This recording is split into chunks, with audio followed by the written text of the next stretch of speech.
भीमा कोरेगांव का युद्ध इतिहास का चर्चित युद्ध रहा। महाराष्ट्र के पुणे जिले में भीमा नामक नदी के किनारे कोरेगांव स्थित है। इस नदी और गांव के आधार पर ही भीमा कोरेगांव युद्ध का नाम अस्तित्व में आया। यह युद्ध हमें भारत की पुरानी परंपराओं से भी अवगत कराता है कि किस प्रकार पेशवा द्वारा भारत के एक समुदाय महार को कमर पर झाड़ू और गले मटका बांधने को मजबूर किया जाता था, ताकि कोई महार रास्ते से चले तो उनके पैरों के निशान झाड़ू द्वारा मिटते रहे और वे थूकना भी चाहे तो उन्हें अपने गले की मटकी में ही थूकना पड़े। कई लोगों को लगता है कि युद्ध महारों और मराठों के बीच हुआ, लेकिन ऐसा नहीं है। आइए भीमा कोरेगांव युद्ध को 5 बिंदुओं में विस्तार पूर्वक जानते हैं और फिर कमेंट में आप अपनी बात रखिएगा। नंबर 1, मराठा शासन का अंत और पेशवाओं का उद्भव। पेशवा मूल रूप से मराठा साम्राज्य के राजा यानी छत्रपति के अधीन होकर कार्य करते थे। मराठा साम्राज्य की नींव छत्रपति शिवाजी महाराज ने रखी। उनका राज तिलक 1674 में हुआ था। उन्होंने अपने जीवन में मुगल साम्राज्य के विरुद्ध कई युद्ध किए थे। 1713 तक आते आते मराठा कमजोर पड़ने लगे थे और पेशवा जो कि ब्राह्मण थे वे मुख्य भूमिका में आ गए और मराठा नाम मात्र का राजा रह गए और आगे चलकर पेशवाओं ने शासन की बागडोर संभाल ली। नंबर 2, महारों पर नियम थोपना। मराठा साम्राज्य की पूरी कमान पेशवाओं के हाथों में आ गई। उन्होंने महारों पर कई जातिवादी नियम थोप दिए, जैसे कि उन्हें कमर पर झाड़ू और गले में मटका बांधने को मजबूर किया गया, ताकि जब कोई महार रास्ते से चले तो उनके पैरों के निशान झाड़ू द्वारा मिटते रहे और वे थूकना भी चाहे तो उन्हें अपने गले की मटकी में ही थूकना पड़े। इसका विरोध महारों ने किया। ज्योतिबा फुले जैसे समाज सुधारक महाराष्ट्र के ही थे। शिवाजी महाराज के समय महार सेना में भर्ती हो सकते थे, लेकिन पेशवाओं ने महारों को सेना में भर्ती करना बंद कर दिया। अब महारों को नई सेना में शामिल होने की जरूरत पड़ी। तब देखिए ब्रिटिशों ने क्या किया। नंबर 3, महारों का ब्रिटिश फौज में शामिल होना। भारत में अंग्रेजों का आगमन 1600 में हो गया था। अंग्रेज व्यापार करने के साथ साथ भारतीयों को गुलाम बनाकर शासन भी करने लगे थे। यह वही दौर था जब ईस्ट इंडिया कंपनी भारत में अपना विस्तार करने में लगी हुई थी और उसके लिए उन्हें पेशवाओं को हराना बेहद जरूरी था।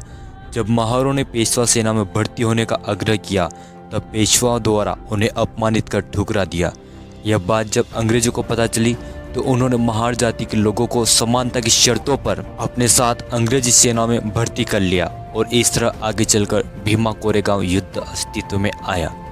नंबर 4, भीमा कोरेगांव युद्ध। इस युद्ध में 2 पक्ष थे। एक पेशवा बाजीराव द्वितीय 28,000 से अधिक सैनिक पुणे में हमला करने के लिए जा रहे थे। वहीं दूसरा पक्ष ईस्ट इंडिया कंपनी की टुकड़ी के कप्तान फ्रांसिस स्टैंटन के अगुवाई में 800 सैनिक थे, जिनमें अधिकांश महार थे, जो कि पुणे ही ब्रिटिश सैनिकों की ताकत बढ़ाने के लिए जा रहे थे। पेशवा और ब्रिटिश दोनों ही पुणे के लिए जा रहे थे, लेकिन रास्ते में इन दोनों सेनाओं की मुलाकात हो गई और जो पेशवा पुणे पर हमला करने जा रहे थे उनका सामना रास्ते में ही ब्रिटिशों से हो गया। ब्रिटिश सेना कोरेगांव में स्थित थी। पेशवा बाजीराव द्वितीय ने ब्रिटिश सेना पर हमला करने के लिए 2000 सैनिक भेजे और इस तरह युद्ध छिड़ा भीमा कोरेगांव युद्ध। 1 जनवरी 1818 को यह भीषण युद्ध हुआ, जिसमें पेशवाओं के 20,000 घुड़सवार और 28,000 पैदल सैनिक सहित युद्ध के लिए कुछ तोपें थी।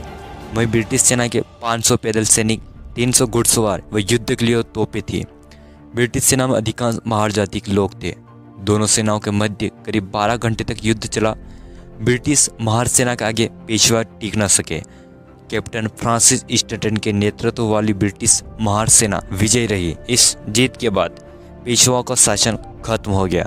उन्होंने पेंशन के बदले शाही दावों का आत्मसमर्पण कर दिया। इस युद्ध में शहीद हुए महार सैनिकों को श्रद्धांजलि देने के लिए ईस्ट इंडिया कंपनी ने कोरेगांव में एक विजय स्तंभ की स्थापना की।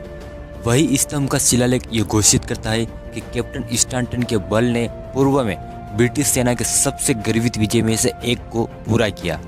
महारों के महत्व के लिए कोरेगांव में मारे गए सैनिकों के नाम हैं। नंबर 5, कोरेगांव युद्ध चर्चा और विवाद।